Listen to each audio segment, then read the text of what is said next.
So I went to this fast food place, Zuma stated, and they had two openings to throw the trash into the garbage and other for recycling. Hours earlier, massively tragedy had occurred. Rubble's agonizing scream could be heard all across the lookout. It became known just what had happened as everyone picked up their heads in surprise. They were out of pup treats. Now Zuma, Rocky, and Marshall were on the most important mission of all, going to the store. The three dogs casually walking by themselves on the sidewalk. It was nice to get away from the tower every once in a while, and they could only take Chase's attitudes for so long. And Marshall himself needed a breather from that chaos that had been going on. "That's great," Rocky chirped, hoping a little. "It's so nice to know what the others places practice going green." "But both went to the same trash bin," the lab finished. "It's literally didn't matter." Marshall could be heard barely holding a laugh. Rocky snapped his head at his partner, his eyes wide and shocked. "What? Why would anyone do that?" "I don't know. Custom appeal?" shrugged the brown lab. "A lot of places make companies make it look like there's support or do something for the customer appreciation," Marshall explained it. "It's funny. You think they care, and they say they care, but they don't." The mixed breed stared at the bewildered expression, like his entire life's purpose had been shattered in 4 seconds. It was almost humorous how Rocky was near obsessed with what he called the green movement, happily separating the trash and recycling and making use of discarded items. Everyone knew he was pure-hearted for thinking such, but one dog in green wasn't exactly going to change the world. "Rocky, you're about to..." The mix suddenly slammed into the stop sign. He was too distracted from Zuma's statement to watch the path before him. He stumbled backwards from the impact, wobbling for a second before hitting the pavement. Marshall couldn't hold his laughter anymore as he let out a massive wheeze, followed by an assault of giggles and laughing. "You're turning into me!" Zuma rolled his eyes and smiled softly, moving to help him up. "You okay?" "I want to find that restaurant," Rocky growled in determination. "What?" "I said I want to find that place and rip them a new one," the mix snarled, accepting Zuma's paw and was held back up. "I'll save your tweets for when you come back," the lab giggled in amusement. "I'm serious. You didn't say you wouldn't." Rocky grumbled to himself as he rounded the sidewalk corner. The shopping plaza was just a little ways away. As dogs walked, there were always good for the soul, and some much-needed exercise was all Zuma needed to call it a day. At most, he was just amused at Rocky's blind confidence. It was entertaining to see his close friend getting worked up over little things, and then swear to change the world. Rocky himself didn't feel the same way. As far as he knew, he had a heart as large as a Great Dane, and he could conquer anything if he really tried. "One day, Zuma," Rocky sighed. "One day you'll see how much I can really do." "Don't let Chase let you see that," Marshall said. "It'll give you one of his looks." The lab smiled warmly. "Well, I to take it easy before that day happens. Now let's get these tweets before Wubble whips them down the entire lookout." "You ever wanted to get that speech impairment taken care of?" Rocky offered. The lab instantly turned his head away with a stubborn look. "No." Now it was Rocky's turn to laugh. It was always fun to poke at Zuma for the one thing he hated.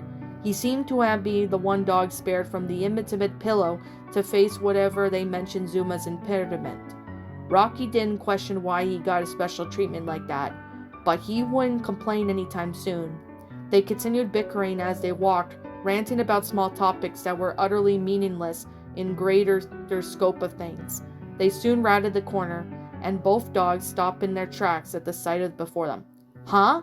Rocky recoiled. "What are they doing?" Down the street up ahead, multiple roadblocks had been set up, completely barricading the main part of town. Dark vehicles were parked behind it, seemingly acting like another wall to ensure nothing crossed the line. Marshall halted in his steps, almost shrinking down in size as he moved backwards. Rocky took a step back when he recognized 2 dogs watching over the structure. standing at the sidelines were armored dogs identical to the ones that scarred them to the mixed breed's head. No, the mix stumbled back, starting to run with fear in his eyes. Walkie, wait! Zuma tried to say, but his friend had already fled several feet away. I'll find him. Marshall turned, following Rocky. Narrowing his eyes, the lab slowly approached the border. Armored Dog had already noticed him a long time ago, and it was not taking his eyes away as Zuma cautiously walked up. Leave, Labrador! The guard called out to him. This section of town is closed. Closed? Zuma repeated, confusion in his eyes. How can it be closed like that? Because we say so, the large dog said. Now leave before you're detained. Befuddled as he was, the lab decided he liked his life and quickly turned away. Leaving the scene, he eventually found Rocky hiding under a park bench a few seconds later, shaking like a leaf. Marshall was actually sitting down on the bench above him, looking deep in thought as he waited for the lab to return. Concern watched over Zuma as he tried to speak a few words to his recycled friend, but with no response. Rocky was barely recovering from his own interactions with the ACG and needed to be escorted home. Zuma would ensure Rocky would see safety, but not before turning to Marshall. Tell Chase and Ryder, the Dalmatian nodded and spoke into his pup tag. Chase? He asked, contacting his close friends. What is it? Came a rather tired-sounding voice. Come to the city park as fast as you can, Marshall said fearfully. Seriously, you need to hurry. It's those dogs again. He ended the call and quickly contacted Ryder. It was moments like this that reminded Chase that he hadn't slept in seriously a long time. After taking that awfully unhelped dog at the calf, all he wanted to do was collapse onto his bed and dream of pup treats. But he couldn't sleep now. He was now running down the sidewalk through the town, his bed miles away. Chase didn't seem to want to admit, but there were movements when he hated being the charge of everything. It was one thing of the ACG soldiers to implied on their missions, but it was the whole thing for them that hurt his friends. It was entirely another ballpark for them to interfere with the city. He was growing sick of these dogs, and he didn't know where they came from or what they wanted. They were all doing down here as of now harm. It didn't take long for him to find the roadblocks. It wasn't even one Zuma had walked up to.